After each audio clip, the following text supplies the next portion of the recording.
warahmatullahi wabarakatuh. Yang terhormat Kepala SMP Negeri Islam Teknologi Rambah beserta wakil, yang terhormat Bapak Ibu rekan-rekan majelis guru sekalian. Puji syukur kehadirat Allah Subhanahu wa Ta'ala yang telah melimpahkan rahmat dan karunia-Nya sehingga kita dapat menghadiri acara sosialisasi budaya positif yang akan dibawakan oleh Bapak Akil Isa SPD. Salawat dan salam kita aturkan kepada Nabi Muhammad SAW dengan lafaz Allahumma sholli ala Sayyidina Muhammad wa ala ali Sayyidina Muhammad. Baik Bapak Ibu sekalian, izinkan saya membantu acara ini dan akan membacakan susunan acara pada siang hari ini. Yang pertama yaitu pembukaan, menyanyikan lagu Indonesia Raya, sambutan oleh Kepala Sekolah SMP Negeri Islam Teknologi Rambah. Selanjutnya sosialisasi budaya positif dan sesi tanya jawab. Sebelum kita mulai, kami persilakan kepada hadirin yang berbahagia untuk dapat berdiri untuk menyanyikan lagu Indonesia Raya.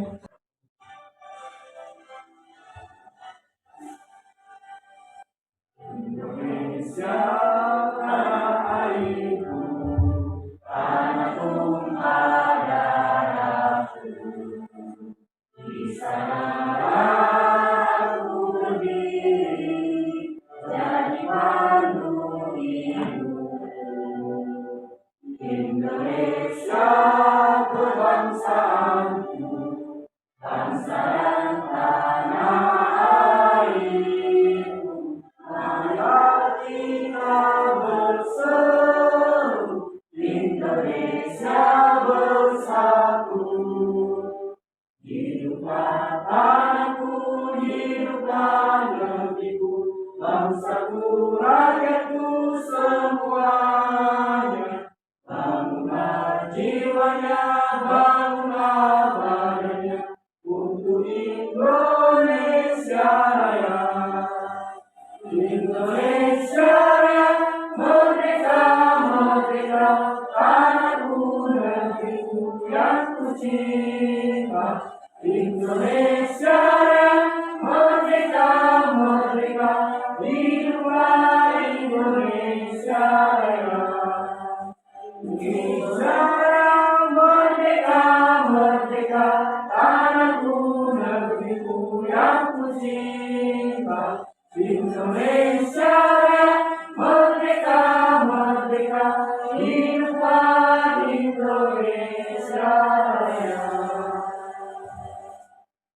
Terima kasih, hadirin dipersilakan duduk kembali. Baik Bapak Ibu sekalian, acara selanjutnya kami persilakan kepada Bapak Haji Ismail MPD untuk dapat memberikan kata sambutan. Kepada Bapak disilakan.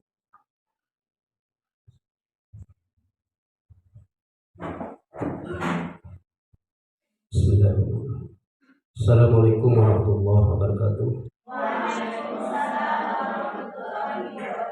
Alhamdulillah, bersyukur kepada Allah Subhanahu wa Ta'ala yang pada sore hari ini kita dapat untuk sama-sama hadir di dalam ruangan ini dalam rangka acara sosialisasi tentang budaya positif bagi guru penggerak. Salawat dan salam kita berikan kepada baginda Rasulullah Sallallahu Alaihi Wasallam. Ucapan Allahumma sholli ala Muhammad wa ala ali Muhammad. Yang saya hormati Bapak Wakil Kepala Sekolah, Bapak Ibu Majelis Guru, saudara-saudara tetap usaha, khusus pada Bapak Akil Isa sebagai narasumber kita pada sore hari ini. Di sini saya menyampaikan sedikit pandangan tentang guru penggerak. Kami tidak akan menjelaskan lagi apa itu guru penggerak, apa tujuan guru penggerak, apa tugas-tugas guru sebagai guru penggerak. Namun di hadapan kita sudah ada di sana berbudaya positif. Artinya apa? Bahwa semua kegiatan-kegiatan kita dalam proses belajar mengajar, terutama tugas guru, tidaklah sama seperti yang dulu lagi. Guru harus mampu menciptakan pembelajaran, metode-metode baru dan segala macamnya Karena bagaimanapun anak adalah objek kita yang selama ini barangkali anak itu hanya sebagai dianggap sebagai objek sampingan. Tapi setelah kita baca secara keseluruhan bahwa pada guru penggerak ini dituntut oleh negara bagaimana untuk menemukan metode-metode hal-hal baru sehingga anak-anak kita yang kita ajarkan dapat cepat mengerti dan sesuai dengan apa yang diharapkan oleh bangsa kita. Kemudian kami rasa ini juga sudah kita laksanakan sudah Bapak Ibu sekalian. Cuma kita tidak tahu apa nama barangnya. Saya yakin percaya ini merupakan penegasian daripada cara belajar siswa aktif. Sana perginya sebenarnya.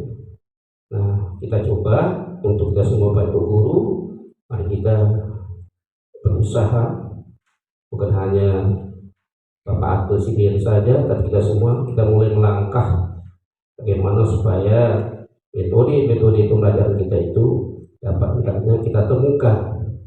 Ya, misalnya kalau metode diskusi tidak bisa kita jalankan, coba kita buat misalnya metode demonstrasi dan sebagainya. Hanya namanya diganti Bapak Ibu. Kalau kerja saya rasa itu saja. Jadi harapan kami pada kesempatan ini dan acara sosialisasi ini, mari kita ya buka hati kita masing-masing dan niatkan bagi Bapak Ibu yang belum dapat mengikuti kegiatan nasional ini yang guru penggerak ini, kami harapkan tolong selalu kita membuka informasi supaya kita tidak ketinggalan dari teman-teman kita yang lain. Demikian saja yang berkata sampaikan. Terima kasih atas perhatian Bapak Ibu semuanya. Mohon maaf apabila ada kesalahan. Wassalamualaikum warahmatullahi wabarakatuh. Terima kasih kepada Bapak Haji Ismail MMPD. Acara selanjutnya yaitu penyampaian sosialisasi budaya positif dan sesi tanya jawab yang akan disampaikan oleh Bapak Akil Isa SPD. Kepada Bapak Akil Isa SPD disilakan.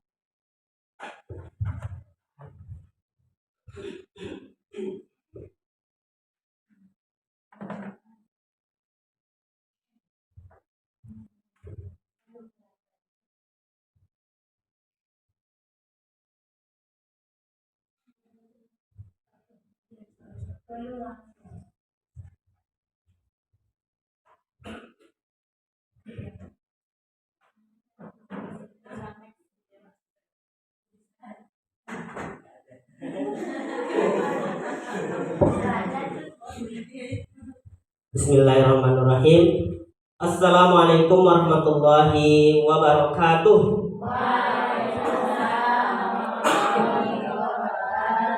Yang terhormat Bapak Kepala Sekolah, Bapak Ibu Majelis Guru yang kami hormati, alhamdulillah, terima kasih saya ucapkan kepada Bapak Ibu.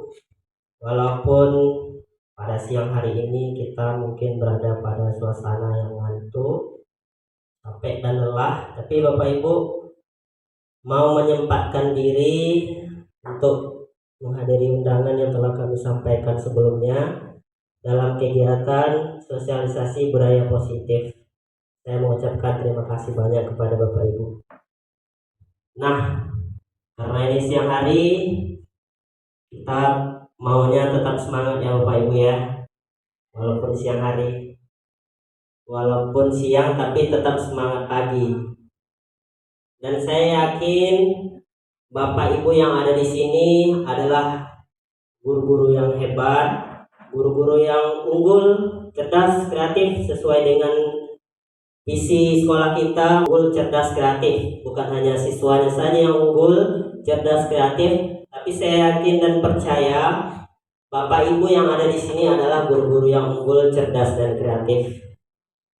Bapak Ibu yang saya hormati, nah, budaya positif. Nah, next, Bu Nilo.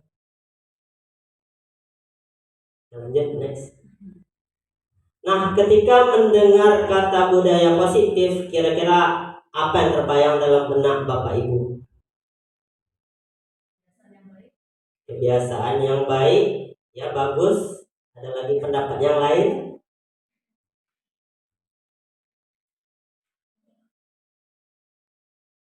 Ya, Bu Ayu silakan. Pembiasaan yang baik yang dilakukan di Oke, terima kasih Bu Ayu.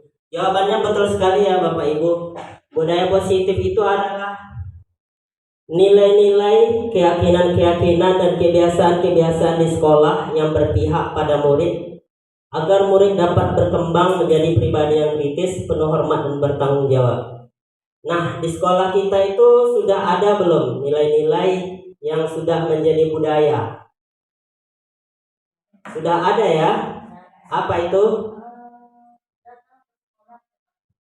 Ya, betul sekali Bapak Ibu sekalian. Di sekolah kita sudah ada nilai-nilai yang menjadi budaya yang perlu kita pertahankan dan kalau perlu kita pertingkatkan lagi. Yaitu contohnya datang ke sekolah tepat waktu, kemudian kita membiasakan juga anak didik kita untuk berdoa sebelum belajar, kemudian juga menyanyikan lagu Indonesia Raya, menghargai teman juga ya Bapak Ibu. Nah, jadi dalam materi budaya positif ini kita sebagai guru berperan sangat penting dalam menciptakan nilai-nilai budaya positif yang ada di sekolah supaya siswa itu tadi menjadi murid yang pribadi yang kritis, penuh hormat dan bertanggung jawab. Jadi nggak bisa siswa itu sendiri, perlu peran seorang guru. Nah Bapak Ibu, untuk menciptakan budaya positif dapat dilakukan dengan perubahan paradigma, disiplin positif, motivasi perilaku manusia, kebutuhan dasar manusia, keyakinan kelas, posisi kontrol guru, dan yang terakhir restitusi.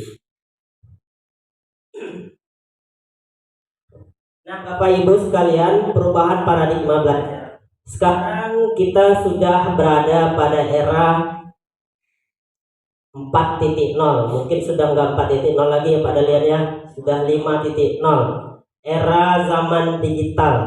Kita juga harus merubah mindset kita, paradigma kita terhadap mengajar Bapak Ibu.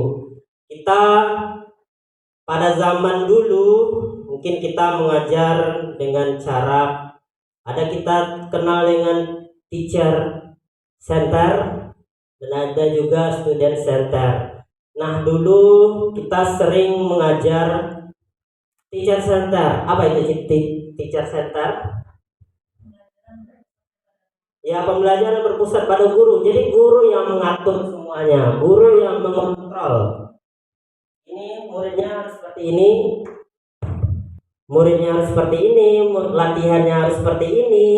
Kalau salah remedial, itu guru yang mengontrol. Nah kita sudah tidak lagi berada pada zaman itu. Kita sekarang sudah berada pada zaman generasi Z. Kita menyebutnya generasi Z. Ada generasi X, Y, dan Z. Nah generasi Z ini generasi yang lekat dengan zaman digital ya. Mereka itu sudah kenal dengan komputer, sudah kenal dengan gadget. Jadi kita juga harus merubah paradigma kita, merubah cara ngajar kita menjadi kepada berpusat kepada peserta didik. Kita harus tahu apa itu kebutuhan peserta didik. Nah, di samping itu perubahan paradigma belajar ini menurut Stephen R. Covey, bila kita ingin membuat kemajuan perlahan sedikit-sedikit ubahlah perilaku Anda. Namun bila kita ingin memperbaiki cara-cara utama kita, maka kita perlu mengubah kerangka acuan kita, yaitu ubahlah bagaimana Anda melihat dunia, bagaimana berpikir tentang manusia, dan ubahlah paradigma Anda. Kita Bapak Ibu untuk menciptakan, untuk mengubah perilaku siswa, misalnya untuk mengubah siswa itu menjadi lebih baik, kita harus dulu merubah paradigma kita Bapak Ibu. Kita juga harus mencontohkan yang baik. Kita harus mengubah pandangan kita terhadap siswa. Bukan hanya kita yang pintar segalanya. Siswa itu bisa diajak untuk menemukan ide-ide baru. Bukan mesti kita yang harus memberikan 100% materi kepada siswa. Bukan seperti itu Bapak Ibu. Kita bisa meminta siswa mencari-cari informasi, ide-ide baru, mengemukakan pendapat. seperti yang disampaikan Bapak Kepala Sekolah tadi, menemukan metode-metode yang baru gitu. Walaupun sama, cuma penyebutannya beda. Sekarang ini kita tahu banyak metode ya Bapak Ibu ya. Ada metode project, based learning, problem, dan lain sebagainya. Nah, budaya positif ini diawali dengan perubahan paradigma tentang teori kontrol. Selama ini barangkali kita sebagai guru merasa berkewajiban mengontrol perilaku siswa agar memiliki perilaku sesuai yang guru harapkan. Perwujudannya, guru sering memberikan hukuman kepada siswa yang melakukan kesalahan dan memberikan imbalan terhadap perbuatan baik yang dilakukan siswa. Jadi Bapak Ibu, terkadang kita selama ini kita berpikir, mungkin termasuk saya sendiri juga, bahwa kita itu bisa mengontrol orang lain, kita bisa mengontrol siswa, siswa itu maunya seperti apa kita, gitu. Mau kita seperti apa, mau siswa itu seperti apa, itu kita yang mengontrol. Namun ternyata hal ini tidak sepenuhnya benar Bapak Ibu. Nanti kita akan lihat selanjutnya. Nah, ini dia teori stimulus respon dan teori kontrol. Ada namanya teori stimulus respon dan ada namanya teori kontrol. Dalam teori stimulus respon ini, realitas kebutuhan kita sama. Dalam teori kontrol, realitas atau kebutuhan kita berbeda-beda. Kemudian semua orang melihat hal yang sama. Setiap orang memiliki gambaran berbeda. Kita mencoba mengubah orang agar berpandangan sama dengan kita. Dalam teori kontrol, kita berusaha memahami orang lain tentang pandangan dunia. Kemudian perilaku buruk dilihat sebagai kesalahan. Semua perilaku memiliki tujuan. Nah, nanti kita akan lihat kadang-kadang siswa itu banyak melakukan pelanggaran terhadap peraturan-peraturan. Sebenarnya ada apa di sebalik itu semua? Apakah siswa itu benar-benar orang yang nakal atau ada sesuatu di sebaliknya? Orang lain bisa mengontrol Anda. Teori kontrol hanya Anda yang bisa mengontrol diri Anda. Nah, Bapak Ibu, seperti yang saya sampaikan sebelumnya, kita terkadang bisa melihat, kita bisa mengontrol orang lain termasuk siswa. Kita bisa mengontrol siswa. Padahal ketika siswa itu misalnya kamu kerjakan tugas ini harus selesai dalam 15 menit. Itu sebenarnya kita tidak bisa mengontrol siswa itu untuk mau mengerjakan. Kenapa dia mau mengerjakannya? Karena dia membiarkan dirinya untuk dikontrol Bapak Ibu. Nanti akan ada lagi penjelasan lebih lanjutnya. Pemaksaan ada pada saat bujukan gagal. Kolaborasi menciptakan pembelian baru. Model berpikir menang kalah, model berpikir menang-menang. Nah, terkadang ini juga pemaksaan ada pada saat bujukan gagal. Siswa itu tidak mau mengerjakan sesuatu, kita paksa dia. Kamu harus seperti ini, kamu harus selesaikan tugas ini, kamu harus seperti ini. Padahal berhubung juga dengan yang mengontrol tadi, yang bagusnya kolaborasi menciptakan pemilihan baru. Lanjut.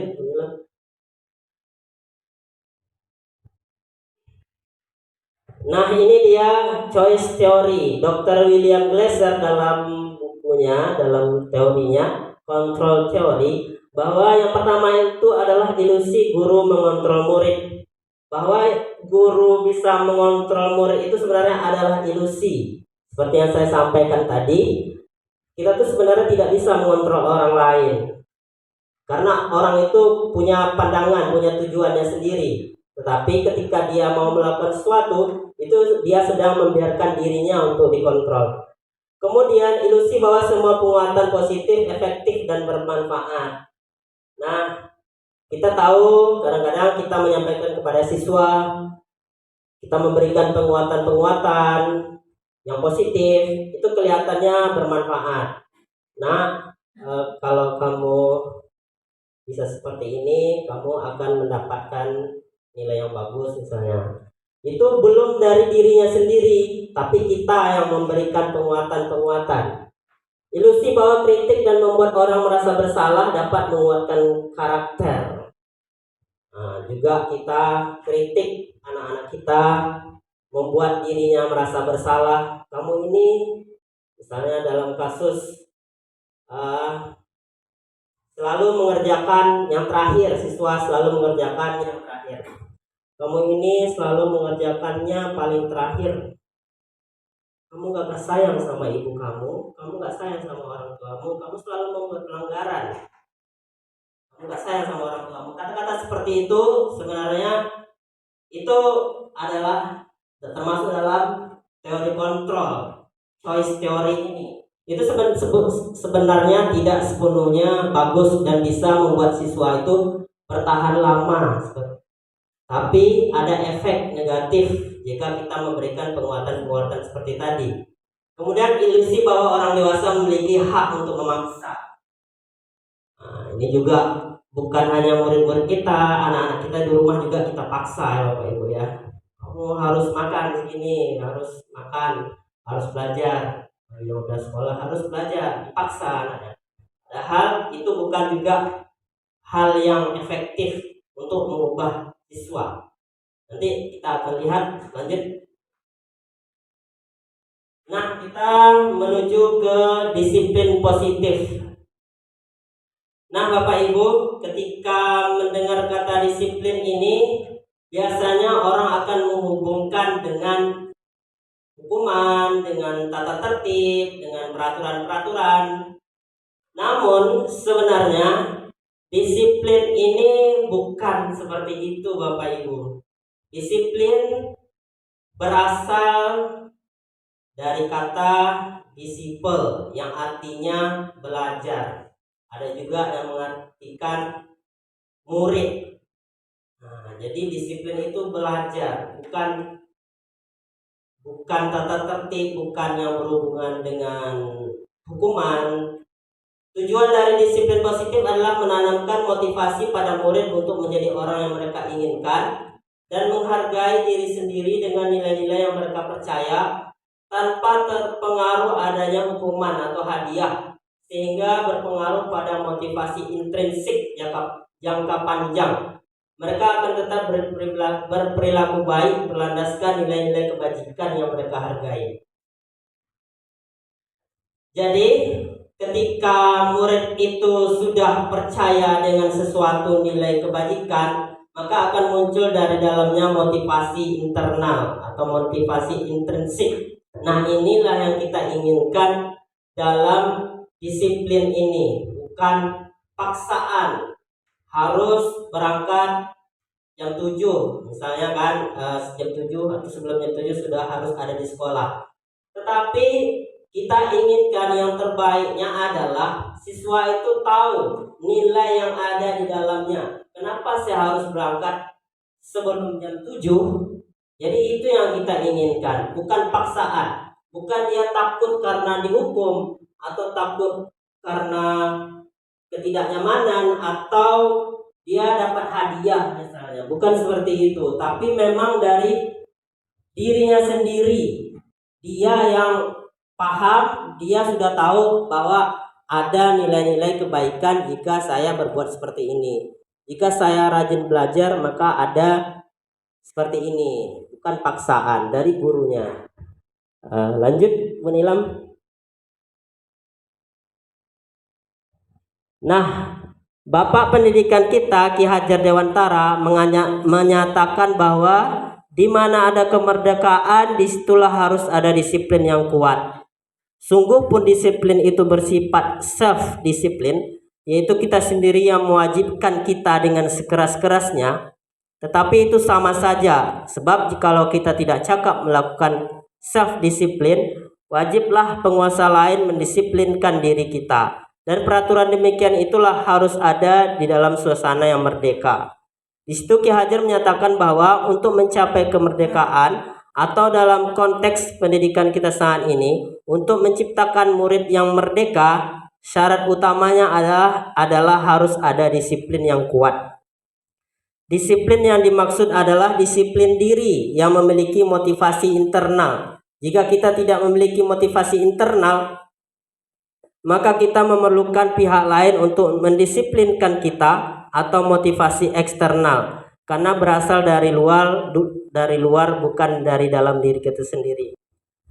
Jadi Bapak Ibu,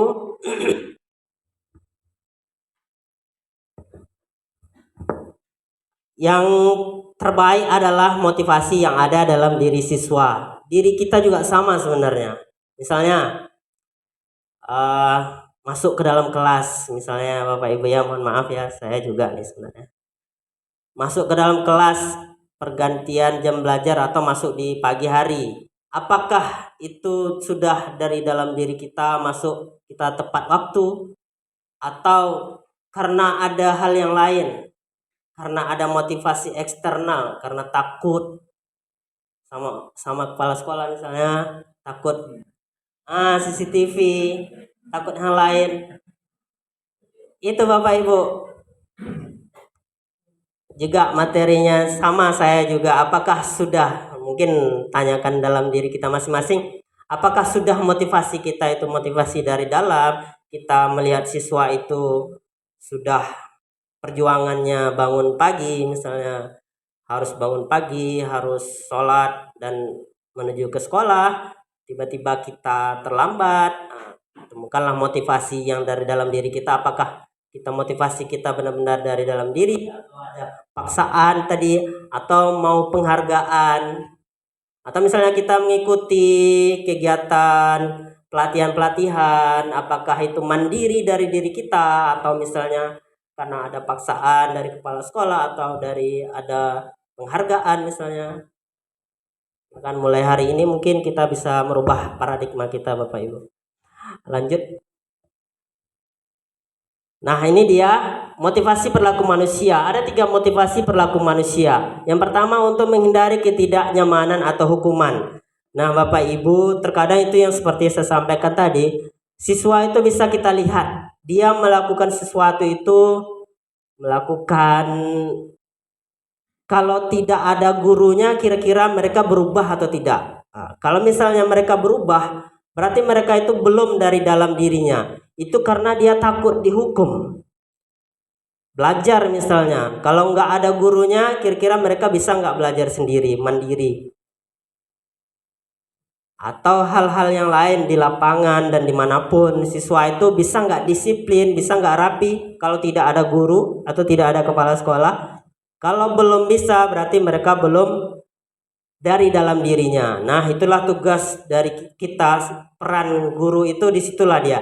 Kita tiap hari bisa kita tanamkan nilai-nilai, kita beri mereka pemahaman yang baik, sehingga mereka itu motivasinya dari dalam, bukan karena paksaan, bukan juga karena ingin mendapatkan imbalan atau penghargaan orang lain, bukan karena ingin dipuji, wah bagus gurunya ini disiplin, tapi karena ingin dipuji. Untuk menjadi orang yang mereka inginkan dan menghargai diri sendiri dengan nilai-nilai yang mereka percaya. Nah, yang nomor 3 inilah yang terbaik Bapak Ibu. Untuk menjadi orang yang mereka inginkan dan menghargai diri sendiri dengan nilai-nilai yang mereka percaya.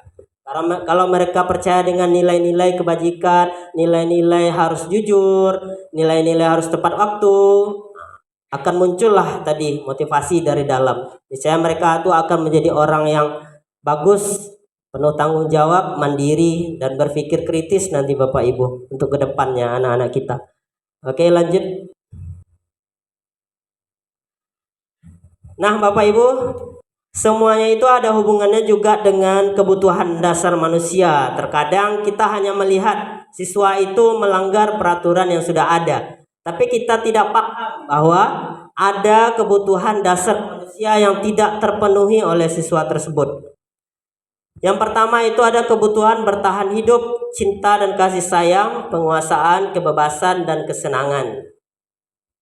Ketika seorang siswa kebutuhannya sudah terpenuhi, maka dia akan menjadi orang-orang yang bertanggung jawab, orang-orang yang bagus, orang-orang yang berpikir kritis dan lain sebagainya. Tetapi jika salah satu kebutuhan dasarnya ini tidak terpenuhi, maka siswa tadi akan menjadi orang yang bosan, menjadi orang yang cuek, mudah marah, kecewa, dan bahkan dia akan melanggar peraturan-peraturan yang ada di sekolah. Lanjut. Nah, seperti apa sih kebutuhan dasar manusia itu? Bertahan hidup, makanan, pakaian, tempat tinggal, kesehatan masuk dalam kebutuhan bertahan hidup. Mungkin di sekolah kita ini yang bagian makanan atau pakaian atau tempat tinggal ini aman. Tapi yang kemarin waktu zaman dulu yang tempat tinggal ini nggak aman. Gimana siswanya bisa belajar dengan baik kalau asramanya bocor? Gimana siswa kalau di luar mungkin Bapak Ibu ya, rumahnya kebocoran, rumahnya kebanjiran, pakaian tidak ada, makanan tidak ada. Bagaimana siswa itu bisa belajar dengan baik jika kebutuhan dasarnya tidak terpenuhi? Maka terkadang karena hal inilah dia itu di sekolah menjadi berperilaku negatif. Tapi terkadang guru tidak menemukan kenapa siswa ini seperti ini, padahal ada sebabnya. Yang kedua, kasih sayang dan rasa diterima. Nah, ini juga kebutuhan dasar manusia, kasih sayang dan rasa diterima. Mungkin di rumah dia tidak mendapat kasih sayang dari orang tuanya, di sekolah juga dia dicuekin oleh temannya, maka dia akan muncullah perilaku-perilaku negatif. Kalau dia tidak diterima dalam kelompoknya misalnya, kalau dia tidak diterima oleh temannya, maka dia akan menyendiri, kemudian akan cenderung mudah marah dan lain sebagainya, dan akan melakukan perbuatan-perbuatan yang melanggar peraturan sekolah. Tetapi jika dia udah terpenuhi kasih sayang dan rasa diterima ini, maka dia akan mudah, termasuk mudah belajar dalam kelompok. Jadi kelompok manapun dia ditukar kelompoknya, dia akan mudah untuk belajar, Bapak Ibu.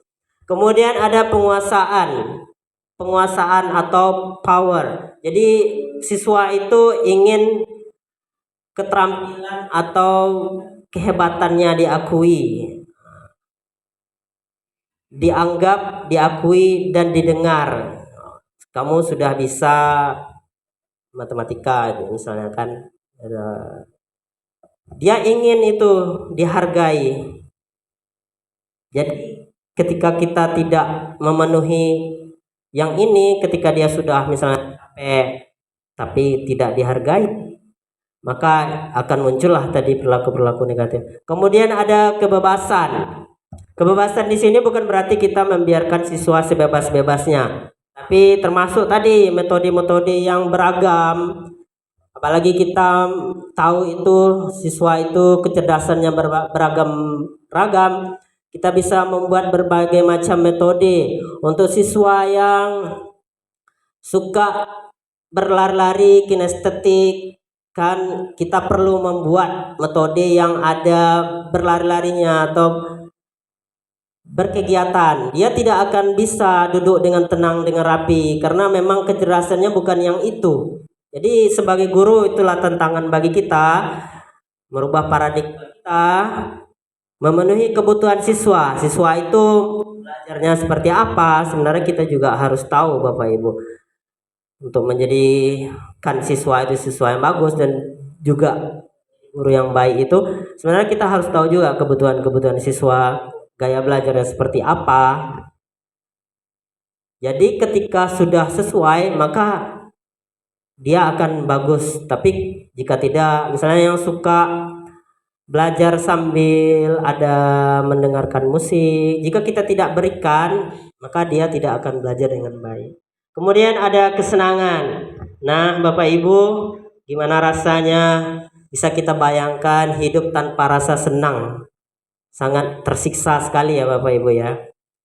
Nah, siswa itu, anak-anak itu adalah masanya bermain, humor, tertawa.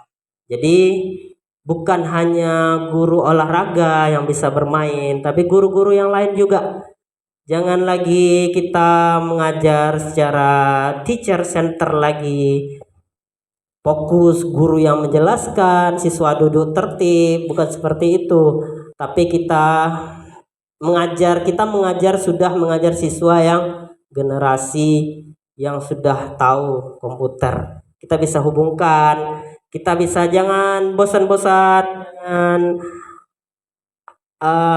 terfokus pada materi, tapi diselingi boleh dengan ice breaking supaya siswa yang kebutuhan dasar untuk kesenangan ini terpenuhi Bapak Ibu. Bisa misalnya 5 menit kita bisa kasih mereka ada games dalam kelas. Itu sangat bagus sekali Bapak Ibu. Oke, lanjut.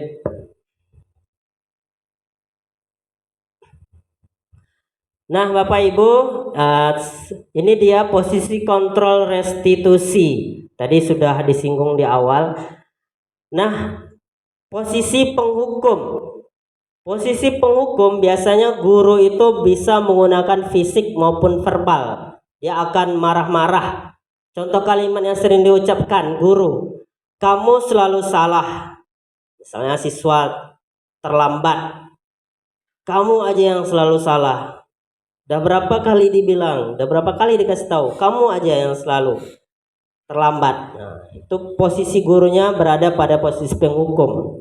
Dampaknya adalah murid menjadi pendendam, tidak menyukai guru atau mata pelajaran yang diampu.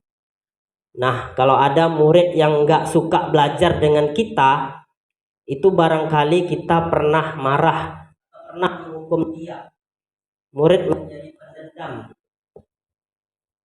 tidak menyukai guru atau mata pelajaran yang diampu. Ini bukanlah posisi kontrol yang baik bagi seorang guru. Yang kedua, posisi membuat pembuat merasa bersalah. Biasanya guru bersuara lembut ketika siswa melanggar sesuatu ya, hening, tetapi orang lain merasa tidak nyaman. Contoh, ibu sangat kecewa sekali dengan kamu, lembut dia. Pada posisi ini, murid mendapat penilaian buruk tentang dirinya. Jadi dia akan berpikir, apa gunanya saya nih, saya selalu melanggar. Dia akan berpikir dalam dirinya seperti itu, bahwa dia menjadi orang yang gagal.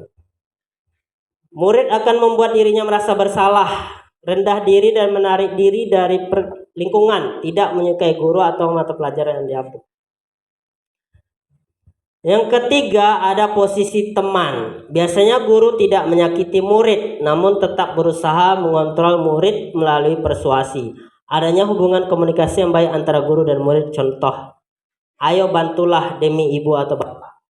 Nah, posisi teman ini sebenarnya sudah bagus, tetapi harus ada dorongan dari murid tersebut. Kalau tidak, suatu saat guru yang baik tadi tidak ada, dia akan kehilangan. Murid akan merasa ketergantungan, motivasi eksternal. Murid tidak mandiri dan bisa berpikir untuk diri sendiri.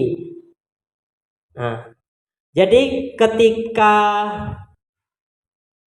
posisi teman ini, ketika dia nanti misalnya terlambat, biasanya yang terlambat misalnya guru piket, Bu Siti.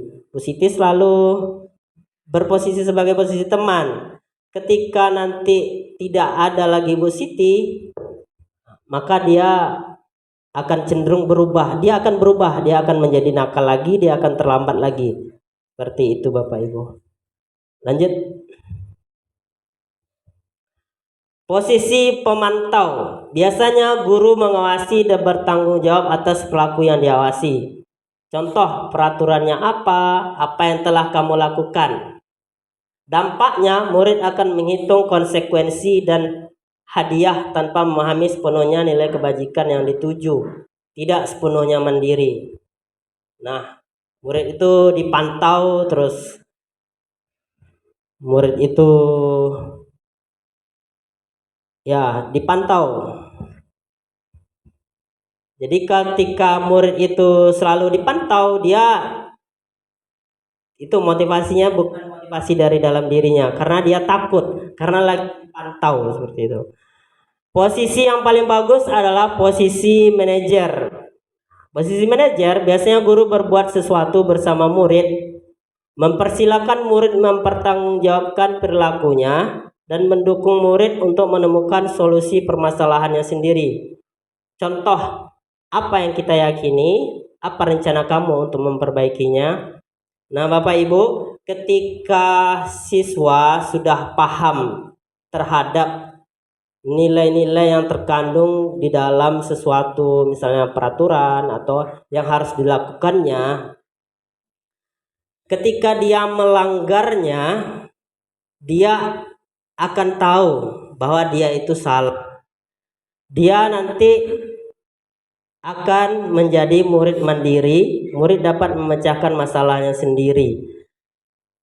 Karena di sini dia sudah paham akan nilai-nilai yang terkandung di dalam sesuatu kebajikan. Misalnya ketika dia terlambat ke sekolah, ketika dia melanggarnya, dia akan tahu bahwa dia sedang melanggar, tidak pandai menghargai waktu misalnya. Dia akan tahu dan dia akan merubah dirinya sendiri tanpa harus dipantau, tanpa harus dihukum dan lain sebagainya, karena dia sudah tahu dan sudah paham akan hal itu. Maka mungkin itulah tugas kita bersama Bapak Ibu, memahamkan mereka, memberikan mereka setiap hari motivasi-motivasi, nilai-nilai, memahamkan mereka terhadap nilai-nilai suatu kebajikan. Lanjut.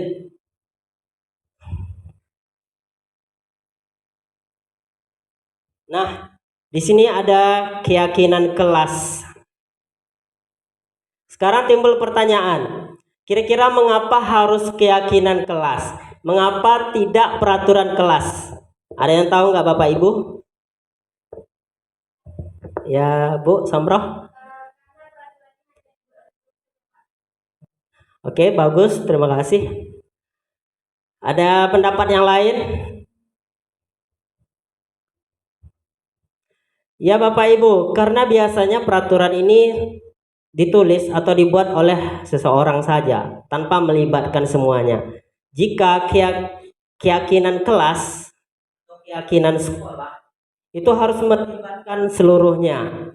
Keyakinan kelas adalah nilai-nilai kebajikan universal yang disepakati secara tersirat dan tersurat dan menekankan pada keyakinan seseorang untuk memotivasi dirinya dari dalam. Jadi kalau peraturan biasanya, misalnya contohnya seperti ini Bapak Ibu. Kalau seseorang itu memakai helm, apa karena untuk mengikuti peraturan, atau dia paham kenapa dia harus memakai helm kira-kira?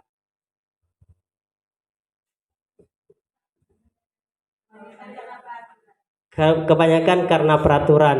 Jadi mereka belum paham terhadap nilai-nilai yang ada terkandung di dalamnya. Kalau dia sudah paham, tanpa ada polisi misalnya, tanpa ada takut kena tilang, dia akan tetap memakai karena dia paham nilainya, karena di situ dia akan selamat jika memakai helm. Sama juga memakai masker juga. Dulu zaman COVID-19 kita memakai masker apa karena kita paham kenapa kita pakai masker demi kesehatan atau karena peraturan saja? Kalau kita yakin terhadap memakai masker karena demi keselamatan, yang disebut dengan keyakinan kelas, bukan peraturan. Karena kita tahu dengan memakai masker kita akan terhindar dari virus-virus dan bakteri-bakteri. Lanjut.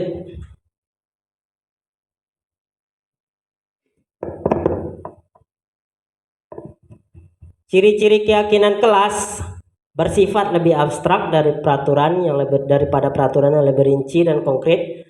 Keyakinan kelas berupa pernyataan-pernyataan universal yang dibuat dalam bentuk kalimat positif. Keyakinan kelas tidak dibuat dalam jumlah banyak sehingga mudah diingat dan dipahami oleh semua warga kelas. Keyakinan kelas merupakan sesuatu yang dapat diterapkan di lingkungan kelas tersebut. Pembuatan keyakinan melibatkan semua warga kelas melalui kegiatan curah pendapat. Keyakinan kelas ditinjau kembali dari waktu ke waktu. Lanjut. Nah, ini dia langkah-langkah membuat keyakinan kelas. Kalau dulu mungkin kita menyebutnya dengan kontrak belajar atau peraturan kelas yang ditempel dalam kelas. Tapi setelah saya pribadi juga, setelah saya mengikuti program pendidikan guru penggerak ini, barulah saya tahu bahwa itu namanya, lebih bagusnya itu keyakinan kelas. Jadi siswa itu sudah paham, yakin terhadap nilai-nilai yang ada, yang dibuat.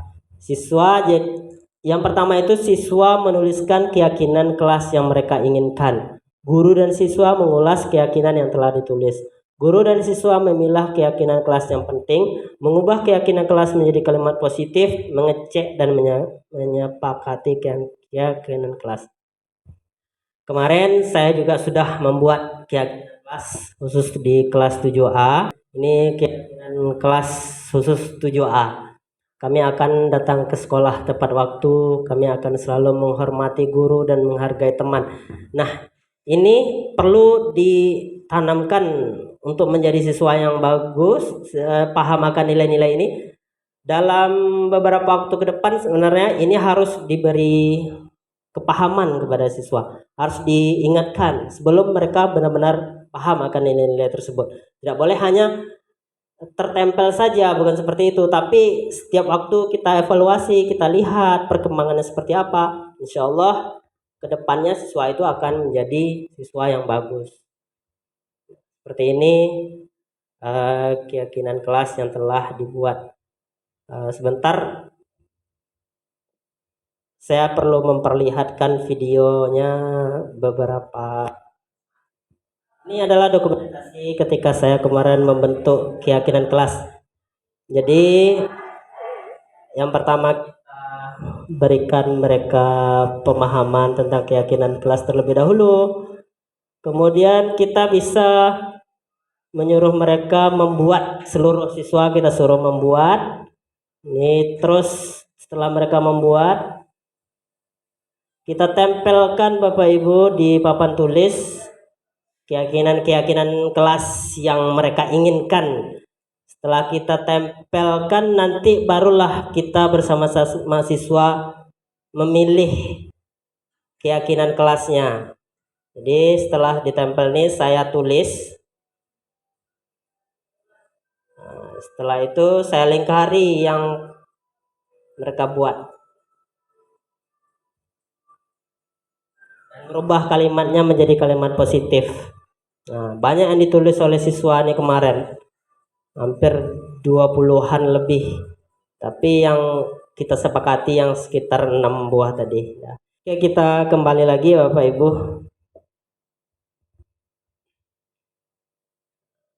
Yang terakhir nih materinya, ya itu udah lanjut. Segitiga restitusi. Ketika siswa itu melanggar sesuatu, maka penyelesaian yang paling terbaik adalah dengan segitiga restitusi. Segitiga restitusi merupakan sebuah strategi yang dapat dilakukan sebagai proses menciptakan kondisi menuntun murid untuk memperbaiki kesalahan-kesalahan yang mereka lakukan. Dengan penerapan segitiga restitusi, murid diharapkan bisa kembali ke kelompok mereka dan telah memiliki karakter yang kuat dan memperbaiki kesalahan yang telah dilakukan. Dengan penerapan segitiga restitusi, juga diharapkan mampu meningkatkan motivasi murid untuk lebih baik sepanjang hidupnya, dan motivasi tersebut muncul dari dalam diri sendiri, bukan karena faktor takut maupun mengharapkan imbalan. Nah, ini dia segitiga restitusi itu.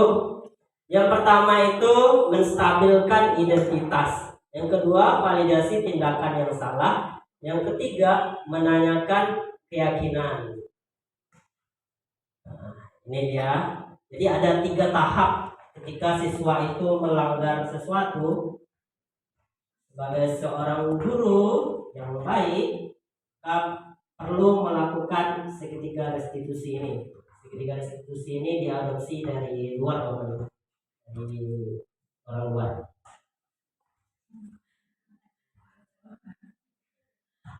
Nah, ini dia menstabilkan identitas. Nah, ketika siswa itu melakukan kesalahan, maka kata-kata dari gurunya adalah, nah, berbuat salah itu wajar. Tidak ada manusia yang sempurna. Bapak atau ibu juga pernah melakukan itu. Bapak atau ibu tidak mencari siapa yang salah, tapi mencari solusinya. Kamu berhak merasa begitu. Ketika dia salah itu dia identitas stabil dia emosinya, jadi nggak langsung marah-marah. Kita stabilkan. Jadi buat salah itu wajar. Misalnya siswa ini kontak. Ya, nanti ada videonya juga. Saya sudah buat. Tidak ada manusia yang sempurna. Dari yang melakukan kesalahan kita sampaikan seperti itu. Jadi orang itu bisa berbuat salah. Kamu, kita juga pernah salah, pernah mencontek juga benar. Lanjut. Validasi tindakan yang salah. Nah, ini dia tadi karena dia melakukan kesalahan. Kamu pasti punya alasan mengapa melakukan seperti itu. Kamu patut bangga karena melindungi yang penting bagimu. Kamu lakukannya karena melindungi sesuatu yang penting bagimu. Ketika siswa itu misalnya mencontek, kita menyampaikan kata-kata, kamu pasti punya alasan mengapa melakukan ini. Maka dia akan menjawab, saya ingin mendapat nilai yang bagus, saya ingin membuat orang tua senang misalnya. Nah, barulah nanti yang terakhir setelah kita tanyakan, lalu kita arahkan dia. Kamu melakukan itu ingin mendapat nilai yang bagus, tapi dengan cara yang salah, dengan mencontek. Coba kamu belajar dari rumah, belajar di asrama dengan baik. Kamu tidak perlu mencontek, kamu yakin dengan diri sendiri. Lanjut. Menanyakan keyakinan. Nah, kalau dia tidak paham tadi dengan keyakinan mencontek itu tidak bagus, melanggar peraturan itu tidak bagus, terlambat itu tidak bagus. Kalau dia sudah paham, maka kita tanyakan apa keyakinan kelas kita, apa keyakinan kelas, keyakinan sekolah, nilai-nilai apa yang disepakati bersama, seperti apa gambaran sekolah kelas yang dilalui kamu ingin menjadi orang yang seperti apa. Ya, ini saya lihat videonya sebentar ya.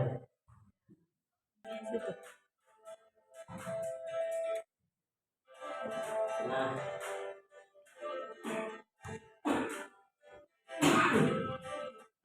ketika saya mengadakan PH atau ulangan, saya melihat salah satu murid yang sesekali menunduk ke arah bawah. Saya pun menghampirinya dan ternyata murid tersebut mencontek, melihat catatan kecil. Saya pun memanggilnya karena yang dilakukan murid tersebut tidak sesuai dengan kesepakatan kelas atau keyakinan kelas tadi. Lalu saya panggil, terus saya tanyakan seperti yang tadi.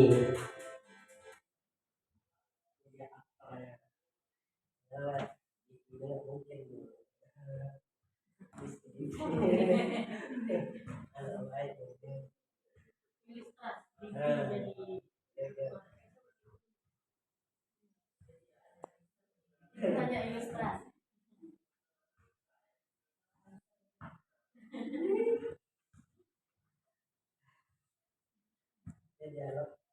Udah ngapal kan? Dia speaking.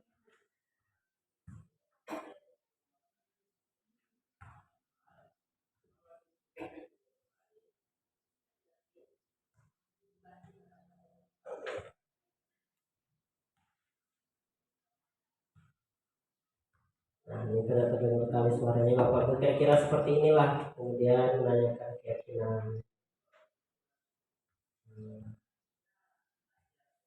Tanpa ada marah-marah Bapak Ibu. Ada speaker ya.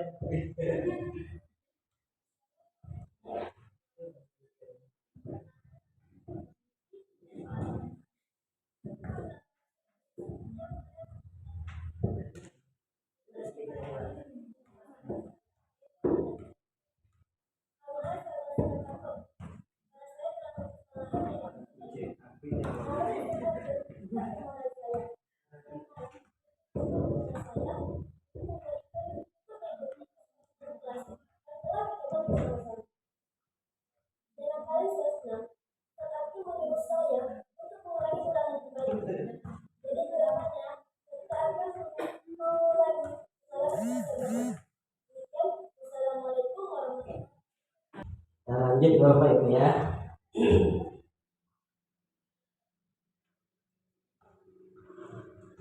Habis materinya itu yang terakhir. Setelah materi keyakinan kelas selesai.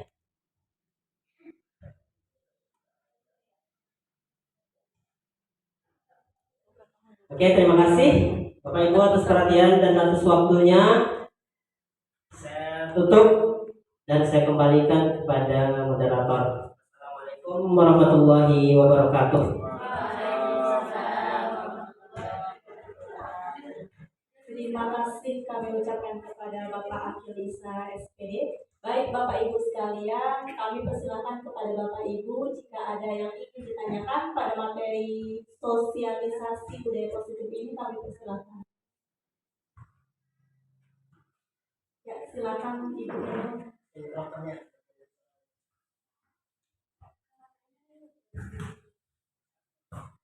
Assalamualaikum warahmatullahi wabarakatuh. Terima kasih atas kesempatannya di sesi saya jawab. Di sini saya ingin menanyakan, kan di sekolah kita, kan di sekolah kita ada guru BK dan wali kelas ya Pak ya.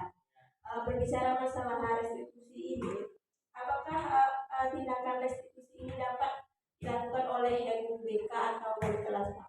Terima kasih. Assalamualaikum warahmatullahi wabarakatuh.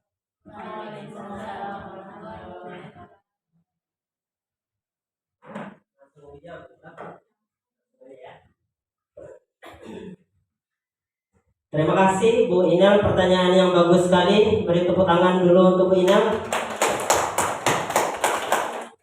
Pertanyaannya tadi, jika di sekolah itu ada guru BK, seperti sekolah kita kan ada guru BK atau wali kelas. Nah, jika siswa melanggar peraturan, apakah bisa juga guru BK yang menyelesaikannya? Seperti tadi ya, yang keyakinan, yang segitiga restitusi tadi. Jawabannya bisa Bapak Ibu, tergantung waktu dan tempatnya itu di mana. Ketika tadi contohnya kalau di dalam kelas ketika jam saya tadi ketika ulangan, karena itu kebetulan ketika saya yang sedang mengalami, maka langsung saja saya yang memanggil anak tersebut. Saya panggil di ruangan lain, saya lakukanlah segitiga restitusi tadi. Tapi beda kasusnya kalau misalnya kejadiannya tidak ketika guru menerapkan atau ketika guru mengajar, misalnya di lapangan, dia ketika jam istirahat melanggar atau contohnya lah kelahi misalnya ya, itu bisa guru BK yang memanggil nanti, lakukanlah segitiga restitusi, atau langsung kepala sekolah juga bisa juga, bukan hanya guru mata pelajaran atau wali kelas juga, tergantung kondisi dan waktunya dan permasalahannya apa. Demikian. Bagaimana dengan Bu Ina? Alhamdulillah.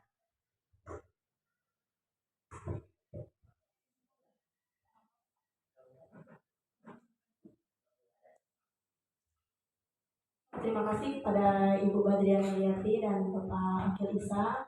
Baik Bapak Ibu sekalian, masih ada lagi pertanyaan mengenai sosialisasi budaya positif ini?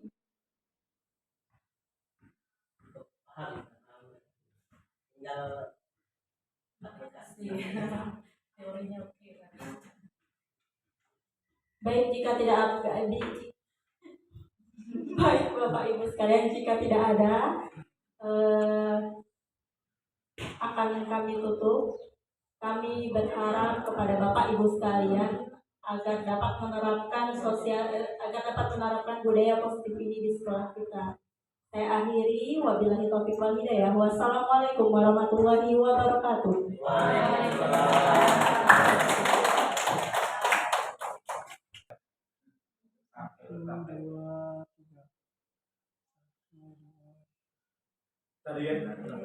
Assalamualaikum warahmatullahi wabarakatuh. Waalaikumsalam warahmatullahi wabarakatuh. Morning everybody. Good morning, teacher. How are you?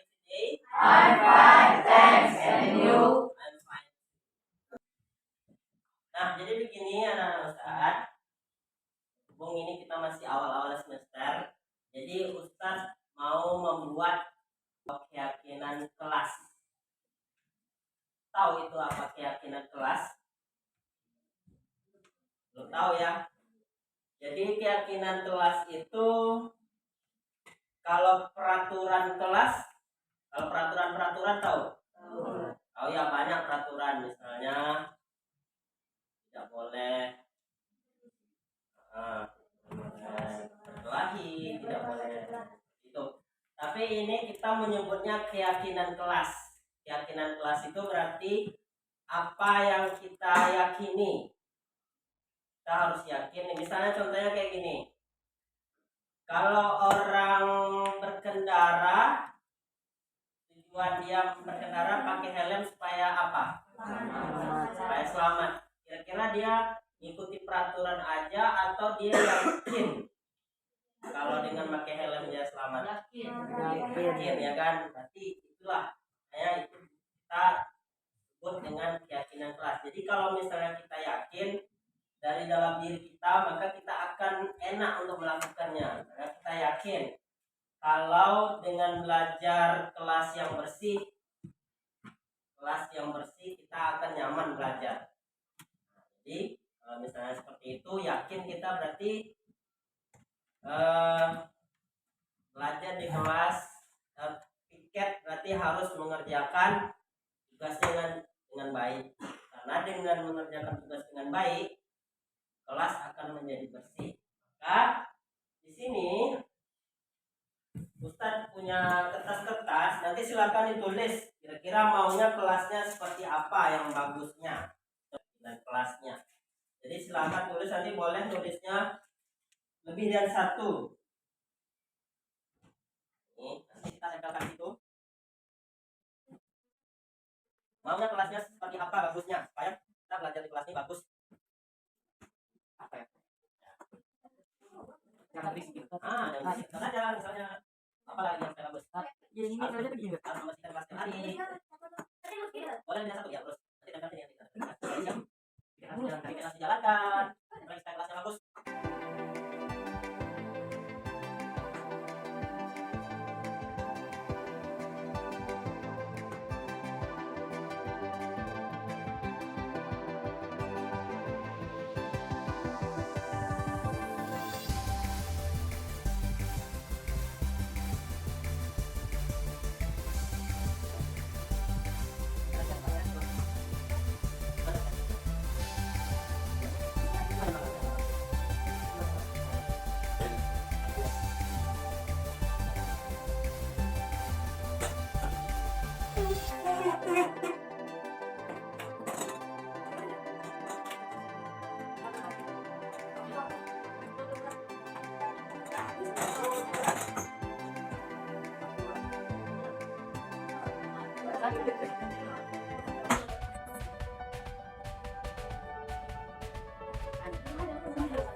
di sini kalau awal-awal pelajaran itu nggak boleh ya, kalau awal-awal masuk karena nanti akan mengganggu konsentrasi orang lain. Tapi kalau di situ sekarang kita jadi nggak konsentrasi juga. Nah, jadi kalau kita di situ pas menit-menit kita mau bertanya boleh. Ya nomor tadi ya, datang tepat datang, ulang juga. 14 tidak memotong pembicaraan berarti sama dengan menghargai pendapat orang lain, tidak memotong pembicaraan. Nomor 16 tertib dalam belajar. Oke. 19 pergi dan pulang waktu sama dengan ini.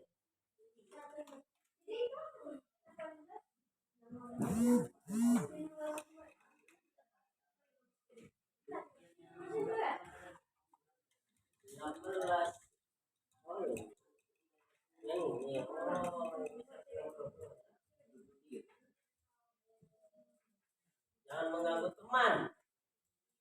Saya yakin pasti kita akan menjalankan. Bukan hanya kalau misalnya cuma mematuhi peraturan aja, kalau kita nggak yakin, kita nanti itu melakukannya karena takut, bukan karena kita tuh benar-benar mau, tapi karena takut. Misal takut dimarahi, jadi saya takut dimarahi guru, takut dimarahi kepala sekolah, makanya saya duduknya diam aja, tapi tidak dari dalam diri. Nah sekarang itu kita harus menjalankannya dari dalam diri, bahwa benar-benar tujuan kita di sekolah kan untuk belajar, jadi tidak membuat hal yang aneh-aneh. Setuju?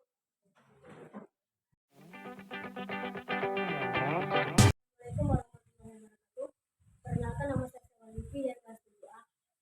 Saya akan memberikan refleksi tentang keyakinan kelas yang telah kami susun dan kami sepakati bersama Ustaz Akil SPD. Menurut saya, keyakinan kelas akan melatih siswa menjadi disiplin dan bertanggung jawab. Keyakinan telah kami buat akan menjadi budaya positif, bukan hanya di kelas, tapi bisa di sekolah, di asrama, jadi dimanapun kami berada. Hal tersebut akan menjadi membudaya. Demikian, wassalamualaikum warahmatullahi wabarakatuh. Assalamualaikum warahmatullahi wabarakatuh. Perkenalkan, saya Siti Rohayati SPD. Saya adalah guru matematika di SMP Negeri Islam Teknologi Rambah. Hari ini saya akan memberikan umpan balik terhadap sosialisasi budaya positif yang telah dipresentasikan oleh Bapak Akil Isa SPD. Sebelumnya, saya ucapkan terima kasih kepada Bapak Akil Isa SPD. Banyak hal yang dapat kita pelajari dari presentasi yang telah dilakukan mengenai penerapan budaya positif di sekolah. Seperti bagaimana cara membuat keyakinan kelas, bagaimana posisi kontrol seorang guru, dan bagaimana cara menerapkan segitiga restitusi ketika peserta didik melakukan tindakan ataupun hal-hal yang melanggar nilai-nilai kebajikan. Mudah-mudahan saya dan semua rekan-rekan guru di SMP Negeri Islam Teknologi Rambah dapat menerapkan ilmu yang telah diperoleh demi menjadikan peserta didik yang berprofil pelajar Pancasila. Terima kasih. Assalamualaikum warahmatullahi wabarakatuh.